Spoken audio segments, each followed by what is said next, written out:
and welcome to Bond. My name is Maimuna Yahaya. Today we are visiting another family in Abuja. We're still within Abuja and we're talking Bond, marriage unit.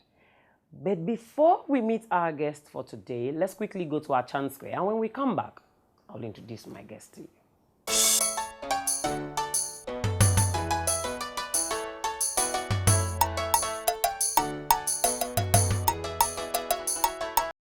Ọmọ níyọ̀ ayé ẹ jẹ́ ká bọ̀wọ̀ fọlọ́mọ torí lẹ́yìn wá ọ̀la ọmọ ni yóò jogún wa iná kú ó fẹ́rú bojú ọ̀gẹ̀dẹ̀ kú ó fọmọ rẹ̀ rọ́pò ọmọ wa ò ní kú mọ́ wa lójú o àmín nítorí pé ọmọ ò ní kú mọ́ wa lójú ǹjẹ́ ó yẹ ká bá ọmọ jẹ́ bí rárá nítorí wípé àwa òbí a gbọ́dọ̀ fi iye ọlá bọ́mọ jẹ́ ẹ má jẹ́ ká fọmọ wọ́mọ nítorí tá a bá fọmọ wọ́mọ a ó lù kan pa àní wípé ọmọ tá a bá báwí tó bá warùn kì yóò parun lójijì nítorí náà ẹ̀yin ọmọ ẹ fetí sí àwọn òbí yín kí ọjọ́ alẹ́ yín kí ó lè dára.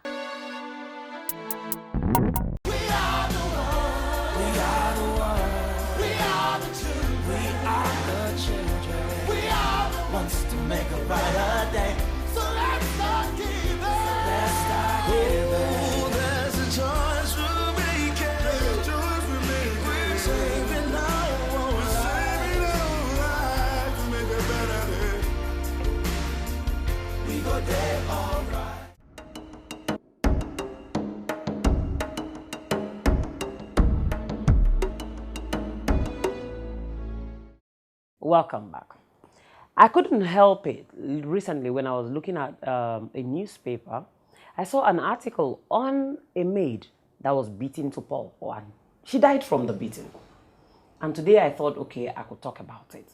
Ask questions. Every home has a maid, or most homes have maids. Must we beat them? Is that the best way to deal with them? Or do we even have to kill one? So, that's why I want us to talk today. Let's reason together and see what the situation is. I saw a newspaper article, and it says a man beats the housemaid to death. And I think it shouldn't be like that. It actually hurts me so much that I had to take a page out of the paper to keep it. And so I thought I should ask somebody else. So let me ask you today.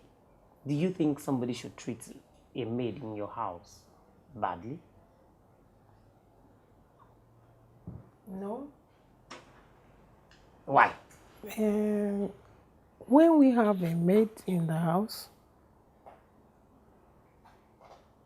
first of all, we should look at that maid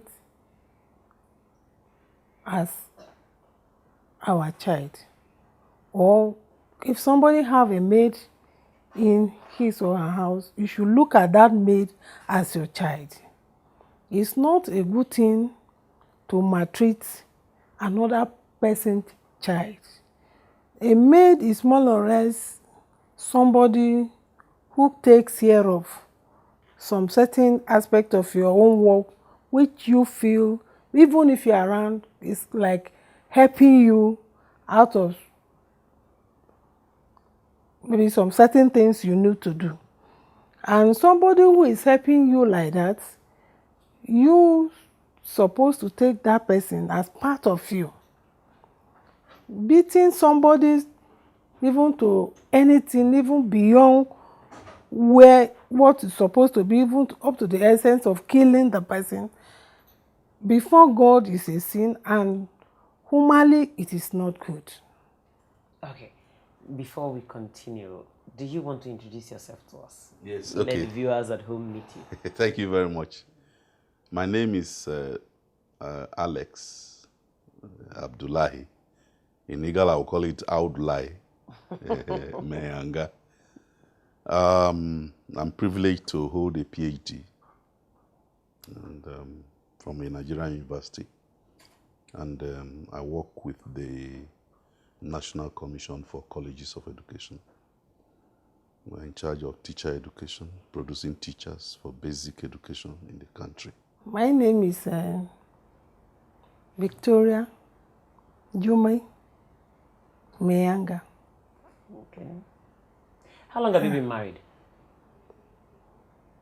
For Like we said informally, we've been married for 30 years now. yes, 30 years. yes, And in 30 years, what do you think about marriage? It's very good.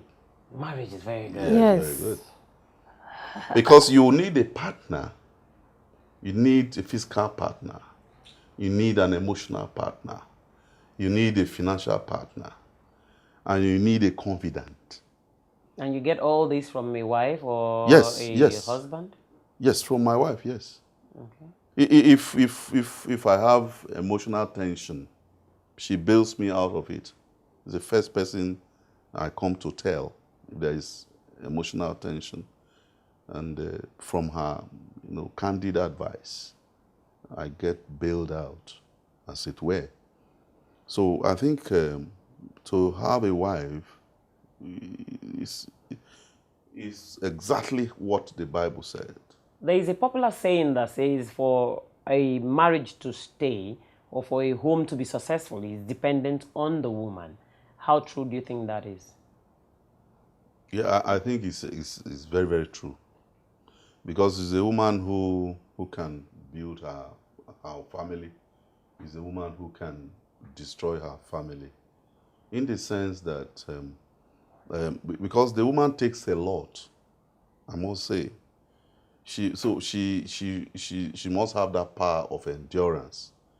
Because the man, incidentally feels that constantly he is a man.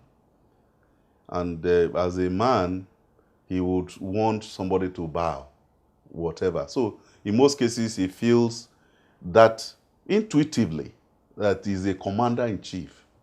And so if he's a commander-in-chief, there is that tendency that he expects the woman to bow in most cases. And a woman that endures that goes through that, and always and constantly, either submitting, perhaps to the will of the husband, certainly the marriage will stay. It will last. You see, because it's said that two captains cannot be on a ship. So if a woman feels that she too is a captain, then there's going to be a problem. For one, you discover that she's a helpmate. And as a helpmate, the husband would naturally, but it may not be all true, but the husband will want to feel superior, to be above. Superior in quotes. Not that your wife is a subhuman being, but he is the one who directs the affairs. So any woman that undergoes that and can say sorry, when she errs, that marriage will stay. Yes, if you can come to so I'm so sorry. Okay, sorry, and it won't happen again. And even if it does happen, you still continue to say sorry. So the marriage will continue. See, for a home or marriage to be successful, as women, as a woman, we need to do a lot. In the first place, we need wisdom from the living God to bring the family to the expected end. See, it doesn't mean that along the line there won't be conflict or problems or challenges. But how do we manage these challenges? As a woman, we need endurance. We need patience. We know in most cases men, they feel, like he rightly said, that they feel like if they are commander-in-chief or maybe more superior. But as a woman, even if you have a man that feel as if he's everything, that as a woman you don't have much say, in as much as you make him to know that yes, without you sometimes things cannot work well, but there is a way you put it. Like for the past 30 years that we've married, sometimes we quarrel. But after that, how do we try to settle this so that peace will reign back in the family? Maybe when if he offends me,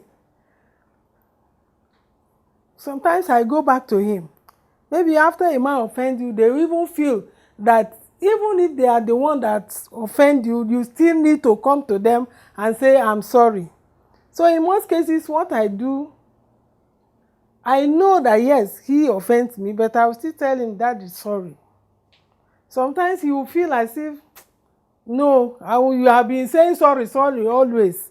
I say, yes, please, let us come together, because one thing is not good for us to stay under the same or in the same room and not talking to each other. Then before you know, God will intervene and things will be okay.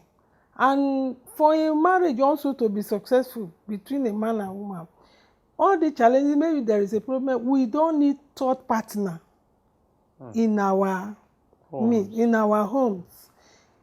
Even your parents, because there are some circumstances, there are problems that will come. If you go as a woman to tell your parents, maybe the way they will respond to it may destroy the family. So in most cases, we are quiet. We don't even tell our parents what we face. What we do is to settle it between ourselves. Sometimes our children, they will not even know that there is anything.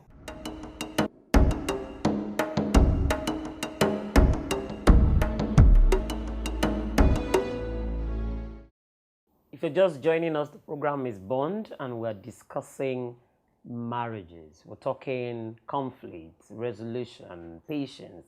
Everything that makes a marriage work is what we're discussing. So stay with us. You were saying something. So, like I was saying, I say we need patience, and times in a family, woman have a lot to do to make that marriage successful. One, Sorry, I don't mean to cut you. When you were saying something, you said you called your husband daddy. Is he your father? it's not my father, but more or less, it's my father now. Because I call him. I've heard so many women do that. Okay, how does it make you feel when your wife is calling you daddy? He called me daddy mommy. of the place. Ha. Yes, And you like it? Yes, very well. I call her mommy. Yes. Because Before we started having children, okay, we call ourselves dear. I'm dear and he's dear. So why didn't you continue? So in fact, along the line, when we start having children, our children, when they call daddy, mommy, then unknowingly, we don't know when we choose to the word they started calling their children. No, but I personally have a different opinion about the mommy, daddy something. Okay, please. My own philosophy about it is that, okay, you naturally, the person who cares for you, like as infant, is your mother, close to her. And now I don't have a mother, so she's my mommy. She gives me food, gives me water, and so it's like a mother to me.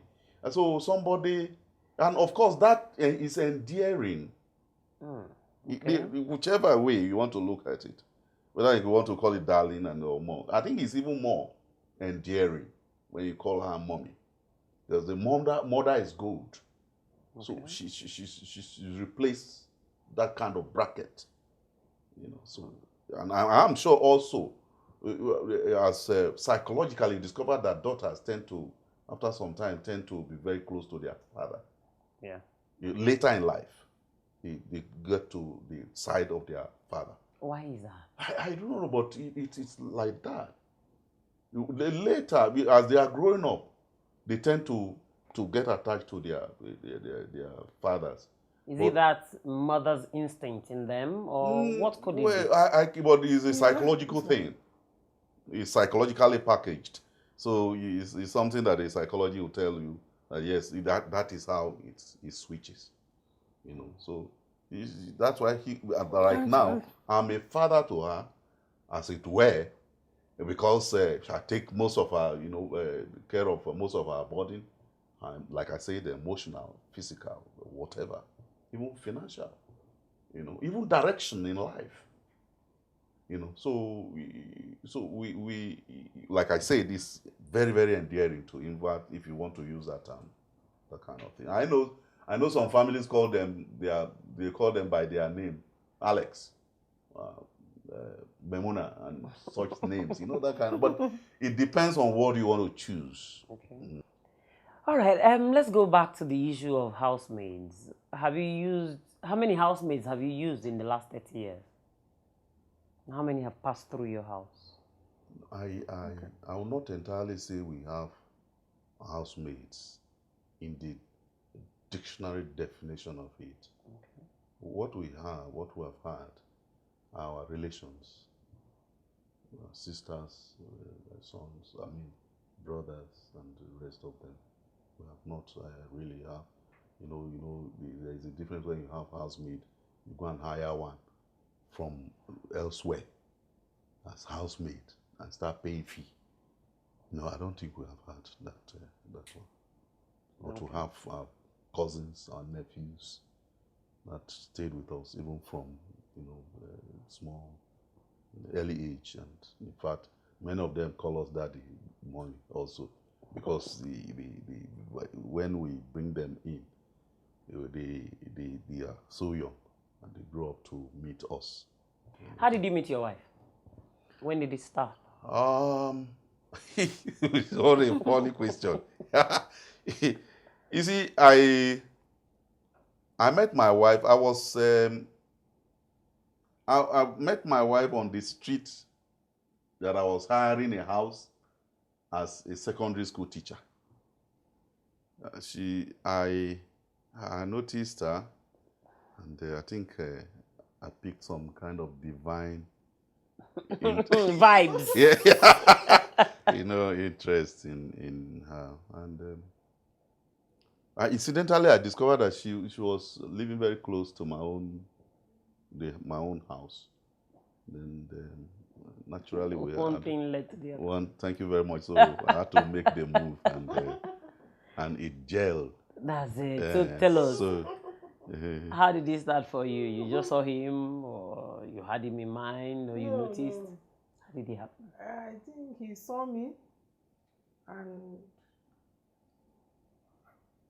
I like what he said, like he had said.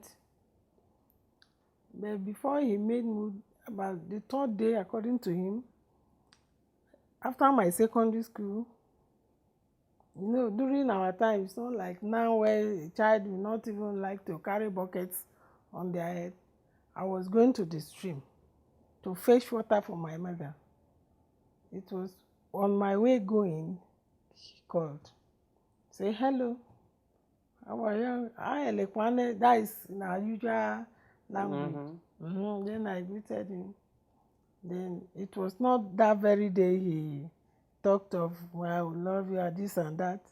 Then gradually, nature brought us together. Okay, so in these 30 years, yes, what would you say has been most challenging in your marriage?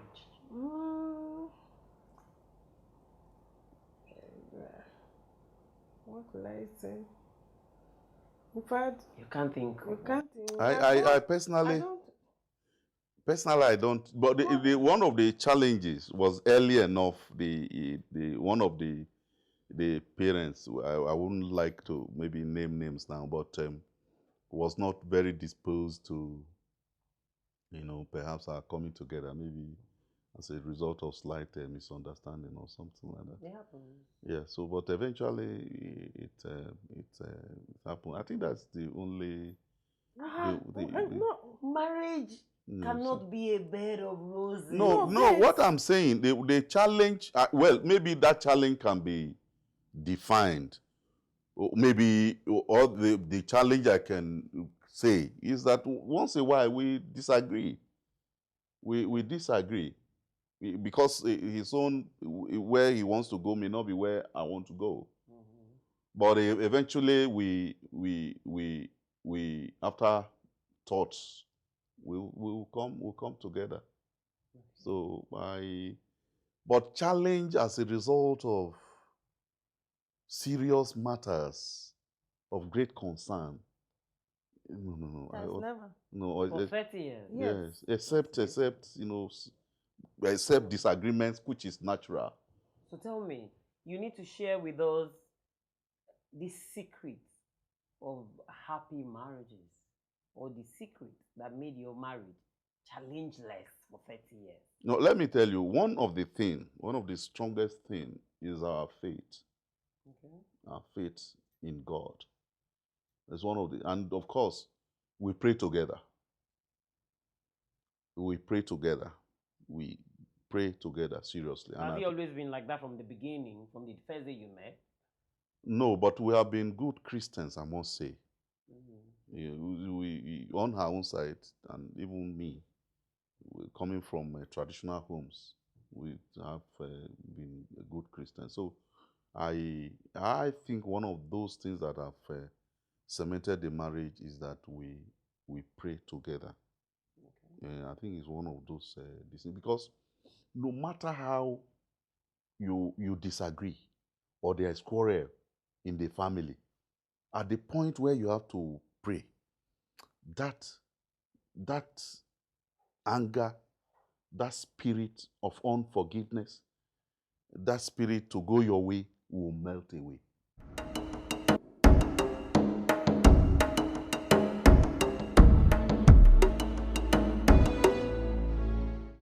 The program is Burned. Welcome. Join us. You will enjoy this. Before we leave, can you say a word of advice to those out there who are planning to get married, those who are married, those who are experiencing some form of challenges or the other? Encourage them. Okay. I think my words of advice would be, first of all, they should like each other. You must like the person you want to relate with. Mm-hmm. You must have an issue. That must be primary.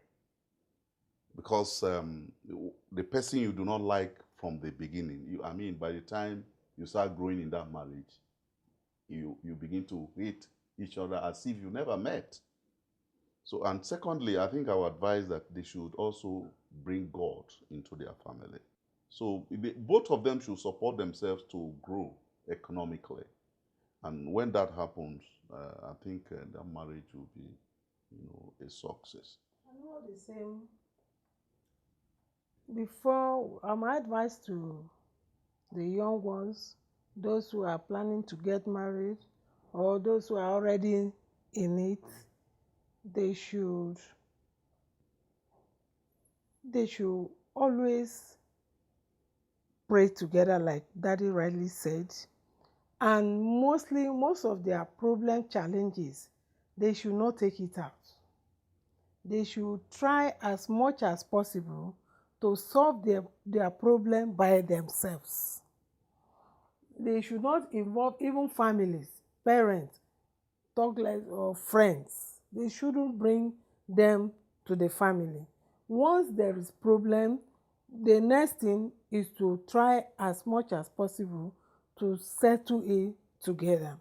And mostly for we women, if there is a problem between you and the man, what we should do in most cases, like myself, I come alone. Sometimes when there is a need or a problem to be solved, sometimes it's not praying together. I come out alone to talk to God. I say, Father, this is this problem. I know you can do it for me. Intervene. All right, that's been our story on Bond today. We have looked at marriages. We have looked at what? What more can I say? You heard it all from my guest of today. We have some people at the background and we're wondering what they are doing there. So please, can you come and let's see you? Come and say hello to our viewers. Yes. Come and say hello to them. Hey. Who is this little angel? Enyojo. Enyojo. Yes. And it's our granddaughter. your granddaughter. Yes, and this is Elojo. Ilojo. The last baby in the house. Baby in the house, yes. That's nice. That's nice. Yeah. All right, that's our program on Bond today. But before we wrap up, Let's listen to wise counsel.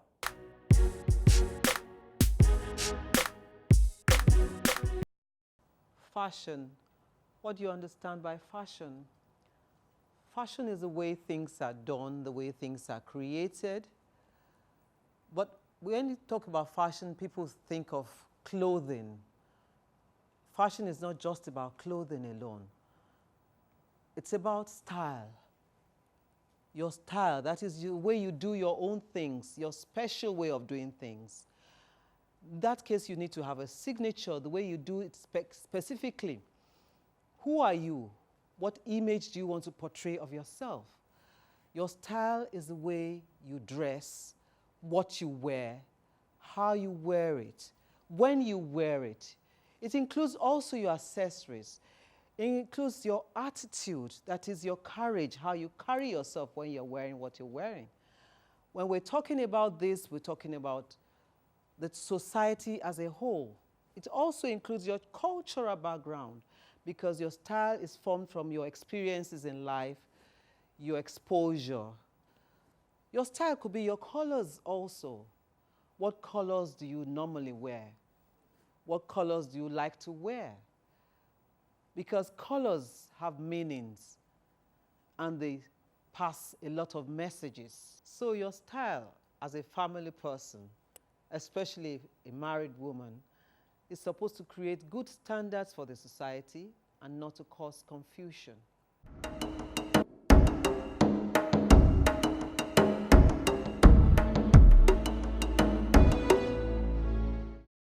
Welcome back.